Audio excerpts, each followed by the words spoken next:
today I thought I'd talk just a little bit about body twist to these unibodies. I'm going to speak to the Plymouth Duster, but apply it where it may. Haven't seen anything on this Duster. I think my last video was 8 months ago, and it's basically went to the drag strip, ran it, shut it off when I got home, and here it's been sitting. There's a reason for it, and I'll tell you some of those reasons. The factory 340 cars came with built-in torque boxes to help it structure for body twist. The unibody gets its strength from a few areas. This has been discussed before on plenty of videos out there, but the roof is one, the rocker panels, and this car is from Arizona. There's no rust on the rocker panels whatsoever, but the whole construction is what gives it its strength and tries to protect it from twist. And from the factory, when you pull into a curb parking lot or anything like that, drive it up on ramps, you're going to get twist. That's just with all cars, even pickup trucks. There's going to be a small amount of flex there. But at what point is the factory intended flex okay?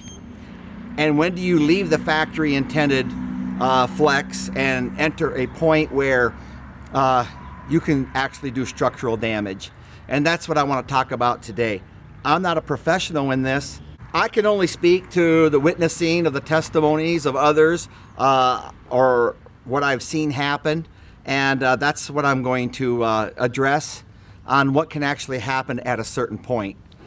So just to get a little bit more detailed, the rocker panel down here plays a vital role in unibody's strength.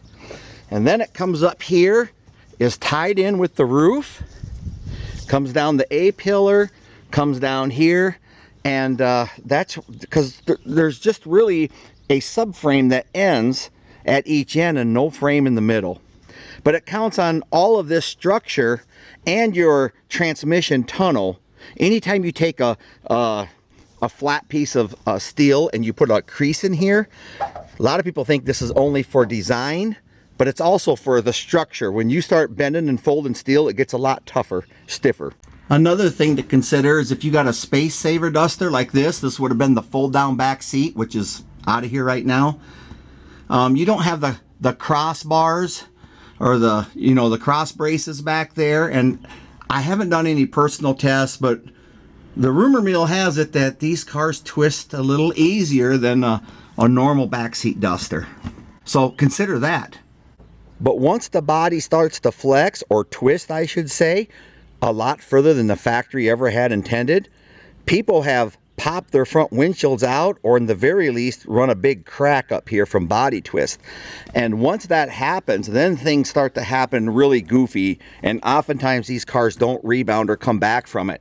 You start getting funny door alignments, you start getting just oddities like that. While my car doesn't have a super hopped up, built up engine, last time out it ran 1260s. That's 790s in the 8th it went, and the 60-foot times was 168. To me, once you start getting in the 1.6s and you haven't supported the twist, I stop. That's just me. I had a friend who had a 340 Dart Sport, and he left violently. Actually, it would pick the front end a little bit up off the ground. And without his car being set up properly, it popped the window, sent a big crack up through it. So I'm going to avoid that with this car. So before this car, the reason why you haven't seen me out doing a bunch with this is because the future plans for me to continue to play or go quicker, I'm going to have to put frame connectors in there. Some people put all 4 torque boxes in. That really helps. But I think just a simple set of frame connectors is really all I need to do. Also, people that put a roll cage or roll bar in there, that strengthens the structure too. Obviously, there's many ways to do this, but for me, I'm not a huge fan of roll bars, roll cages on street cars. So I'll probably just do a simple frame connector, and that's how I'll strengthen this, and then I don't have to worry about me twisting the car, popping the front windshield or anything stupid like that. Also, besides just the frame connectors, this 391 Sure Grip isn't sure gripping any longer. I took it down to the drag strip, and I had to heat up one tire at a time, because even in the water box it wouldn't spin two, which is weird, but that's what it did. So I also got to fix the Sure Grip unit. I'll probably just update it with some newer stuff inside there. And then underneath the hood right now, it's got a LA 360 in there, and it's got a cam that's just a touch smaller than a factory 340 cam. So it's really small cammed. I think the lift on it's 427 lift. 204 duration on the intake at 50. Obviously we have an old pair of Doug headers on there, and those heads are the Speedmaster Black Friday sale heads that everyone talks about. I think I got them for like $6.98 shipped to my front door or whatever they were. And I didn't do anything with them. I bolted them right out of the box and put them right on there. Just did a quick home inspection on them. And so you can't even get a set of cast heads, new valve job, valve guides, valve springs done for that hardly. So I just put them on there as a cast iron head replacement. The engine I want to drop in there is this right here, is the 200,000 mile 360 Magnum that I had in our 80 Dodge D150. And all we did with this really is put a regrind organ cam in there with the Hughes valve springs. And it's got, for an intake, this is actually, it ended with the air gap Edelbrock on there. But this went in the truck 1290s consistently. But that's in the truck, which is definitely heavier by a few hundred pounds and cuts more wind. So I wanted to put this engine, I already bought the oil pan for it, and I want to put this engine into the Duster. I just think with a little bit more cam, these heads, these are factory Magnum heads, so I'm thinking this engine in the Duster will actually go a little faster.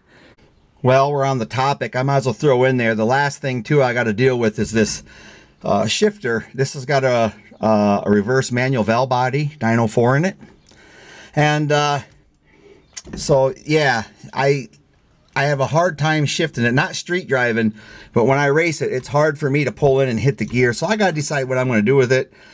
Change the mechanism in here to make it more sure, or maybe just put a automatic on the floor. And I'm just not a fan of the cable shifts. I've known so many people that all of a sudden they couldn't hit second gear or third gear because the cable moved or stretched, or I don't know. It's just, I'm not a big cable shift fan. I like linkage. This is why you haven't been seeing much of the Duster. There's a lot of work I got to do to it, as far as there's now big, not one single thing is a biggie thing, but I got to do all of it together. And then whenever that happens, it's not next on the list, but whenever all that happens, we'll be taking it back out again and having some more fun. In the meantime, I can still drive it, and that's what I really came down to do today, is warm it up. It's been sitting for about 8 months. We're going to take it for a little spin out of town and enjoy it.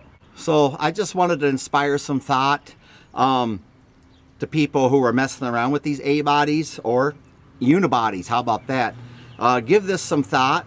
Your car will twist. Give it some thought, and talk to those people. If you don't know, talk to some with experience. I'm just telling you, I'm going to try to protect my car, and I also would like to make people aware that these cars do twist from the factory, meant to twist, but they're meant to twist, and you start, cutting 1.5s, 1.6s, 60-foot times. They didn't have that in mind, not one bit. I guess I'm hoping to make somebody aware and maybe help somebody, maybe.